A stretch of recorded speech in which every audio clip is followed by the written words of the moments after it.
In 1970, Watkins Glen still had the same pit area. There was a Y in the road. If you took the road to the left, you would go down into the hard right and you're still on the racetrack. And you had to make a decision if you were coming into the pits and you made a right turn, which was a little downhill and it was a little off camber, and a couple of cars had hit the guardrails there. As Watkins Glen and the entries increased to 20, 30, 40, 50 cars, the pits were expanded. So in 1971, they moved the pit area up on the side of the straightaway up, and it was a much better row of pits where they can accommodate most all the cars. They even use it for NASCAR today. The following video clips are narrated by my mechanic, Jack Darren, and I from our Team Auto World Can-Am DVD. We felt it very important to include it with this special edition of the Watkins Glen DVD, The Racing at the Glen.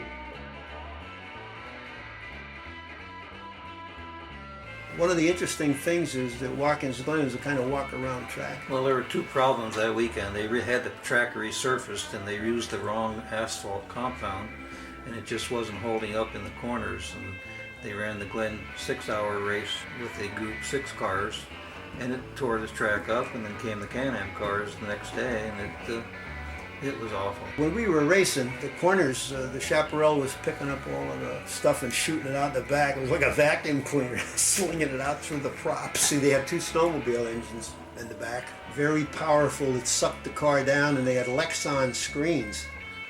That's what promoted them, the SCCA, from banning that type of technology, because they couldn't imagine with 30 cars of that vacuum system running on the track would be insane.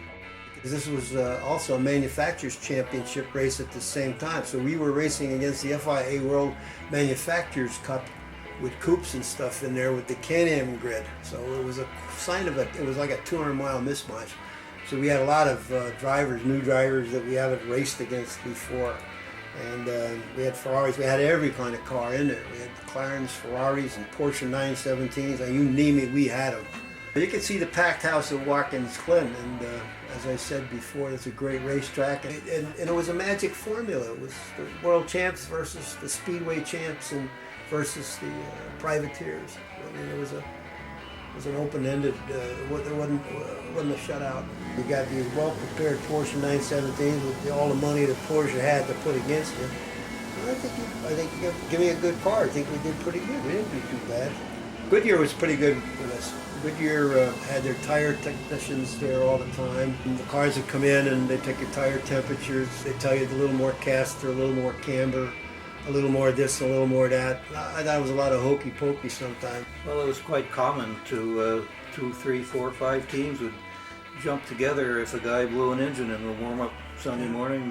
Whoever had an extra one would give it to him. We got to get him on the track. I learned a trick from Denny Holm when we were using the full-face helmets. We used to drill 1/4-inch holes in the sides of the face shield. We went into a very thick face shield at that time because the ones we were using went to a Lexan formed one. And we drilled side holes, a couple of side holes on each side, so when you turned the helmet on the side, when you had air, you could get air under your visor, because when you sit that low in the car, the engine's up in your back and you're pressing pedals right next to the radiator, it gets pretty hot. I don't know, like 250 degrees. I don't know, maybe your blood will boil, I swear. And there's not much insulation. The problem with the Can-Am cars, a lot of people don't realize, you couldn't see, the fenders were so high, you couldn't see over the fenders for a lot of the apex and the turns, and you sat down so low like that. The other thing is you seem to get, that fuel they were using, that leaded fuel, oh man, that get up your nose, burns your nose. You could smell it. I mean, it was like heavy air, particularly if you were parked somewhere. I think the main thing about Watkins Glen was the different types of turns, the cambers, all of that stuff. It's a very hard track to drive fast. You know what I mean? It's hard to get into the ribbon at the Glen. I don't know why. It was always one of those things that didn't come too easy. This was when the pits were down beyond the hard right turn that everybody talks about now at the Glen, hard right.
goes Andretti. Why is he going there? Well, I think he liked to get the car dusty so he can blow it off in the front straight. Well, Mario is a tough driver. He can drive anything, anywhere. How often do you get to race with world champions Dennis Holm, Peter and Jackie Stewart, Mario Andretti, right? Vic Elford, Brian Redman. I mean, Jeepers, Revson and Gurney and Machenbacher. I mean, we didn't do too bad. We qualified 13th, I think. Joe Bonnier. How about Bob Bondurant? I just qualified behind Bob Bondurant. So we got a lot of new drivers in here. They didn't have all the same size tires. They didn't have all the same balance. So each car would drive a little differently than the other one. And one of the craziest things that would happen, the guys would try to chase somebody, and they'd forget about the downforce, and they'd forget about the next thing. The first guy, he'd go right through the turn. Now Mario was not following anybody, but I've seen it where the guy figured he can get through there too. But what he don't realize, he needs the air on his nose, so you don't with the total understeer go off the track. Just whoosh, he's off the track, Jack. It's very simple, and it happens so fast because when you're doing like what's 120 miles an hour is what. Almost 200 feet a minute, isn't it, or something like that? 88 feet per second. What's the speeds?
that asphalt was packed into the cars everywhere.